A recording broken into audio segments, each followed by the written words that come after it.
হলে সবাই খেতে বসবে। সময় হয়ে যাওয়ায় শফিক সাহেব খবরের কাগজ হাতে রুম থেকে বেরিয়ে আসেন। নিজের দক্ষ চোখে একবার পুরো বাড়িতে চোখ বুলিয়ে শান্তভাবে সোফায় গিয়ে বসেন। তাহমিনা মায়ের উদ্দেশ্যে প্রশ্ন করেন, ছোট বৌমা, তিয়াসের বাবার কি খবর? সে বাড়ি আসবে কবে? তাহমিনার মা কাজ করতে করতে জবাব দেয়, বেশ, দেখে শুনে থাকতে বলো। আর বাচ্চারা সবাই কোথায়? তিয়াস, তুরান, পিহু কোথায় ওরা? তাই এবার স্বামীর ডাকে হাত থেমে যায় তাইবা বেগমের। সকালে খাওয়া দাওয়া করার পরে সবাই রুমে গেছিল বিশ্রাম করতে। তারপর বাহিরে এসে পিহুকে দেখেননি। এখনো পর্যন্ত পিহুর কোনো খবর নেই। তাহমিনাকে দিয়ে একবার পুরো বাড়ি খুঁজিয়েছেন, কিন্তু পিহুকে পায়নি। কাউকে না বলে কোথায় গেল মেয়েটা, সেটা ভেবে চিন্তিত তাইবা বেগম।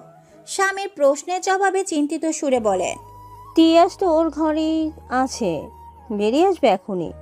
তুরান সেই সকালে বেরিয়েছে, এখনো বাসায় ফেরেনি। আর সকালে খাওয়া দাওয়া করার পর থেকে